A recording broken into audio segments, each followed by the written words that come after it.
చాలా రోజుల నుంచి మిమ్మల్ని చూడాలనిపిస్తుంది. ఒకసారి ఇంటికి రావచ్చు కదా అని అమ్మమ్మ రోజు కాల్ చేస్తూనే ఉంది. సరే కదా చెల్లి కూడా హాస్టల్ నుండి ఇంటికి వచ్చిందని అందరం స్టార్ట్ అయిపోయాము. ఇక దారిలో వర్షం కూడా స్టార్ట్ అయిపోయింది. మా అమ్మమ్మకు మేము వస్తున్నట్టు తెలీదు. సర్ప్రైజింగ్గా వెళ్ళాము. ఇక మా అమ్మమ్మ మమ్మల్ని చూడగానే ఫుల్ హ్యాపీ. అందులోనూ మా చెల్లి మా అమ్మమ్మకు ఫేవరెట్ మనవరాలు. ఇక వీళ్ళు బాండ్ అయితే నెక్స్ట్ లెవెల్ ఉంటుంది. మా అమ్మమ్మ నడవడం చాలా కష్టంగా నడుస్తారు. కానీ మేము ఎవరైనా వస్తే ఒక్క నిమిషం కూడా ఖాళీగా కూర్చోరు. అది తిను ఇది తిను అటు అటు ఇటు తిరుగుతూనే ఉంటుంది. మేము ఎంత చెప్పినా అస్సలు వినిపించుకోరు. ఇక మా తాత మాకు ఇక్కడ మామిడికాయలు కోసిస్తూ ఉన్నారు తినడానికి. వీళ్ళకి ఈ ఏజ్లో కావాల్సింది కోరుకునేది ఒక్కటే, టైం స్పెండ్ చేయడం. వీళ్ళతో మనం ఎంత మంచిగా టైం స్పెండ్ చేస్తామో వాళ్ళంతా హ్యాపీగా ఉంటారు. మిగతా లైఫ్ కూడా ఆ మెమరీస్తోనే హ్యాపీగా ఈజీగా లైఫ్ని లీడ్ చేసేస్తారు.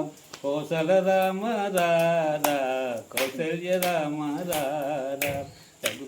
ఇలా మా తాతతో మాకు ఫేవరెట్ సాంగ్స్ పాడించుకొని అమ్మ చేసిన స్నాక్స్ ఇచ్చేసాము. ఇక పక్కన మామ వాళ్ళ ఇంటికి వెళ్ళాము. ఇక్కడ మా బుడ్డి కజిన్ చూడండి చదువుతున్నట్టు ఎంత యాక్షన్ కొడుతున్నాడు. ఇక బయట ఫుల్ వర్షం పడుతుందని అత్త వేడివేడిగా టీ చేసి ఇచ్చారు.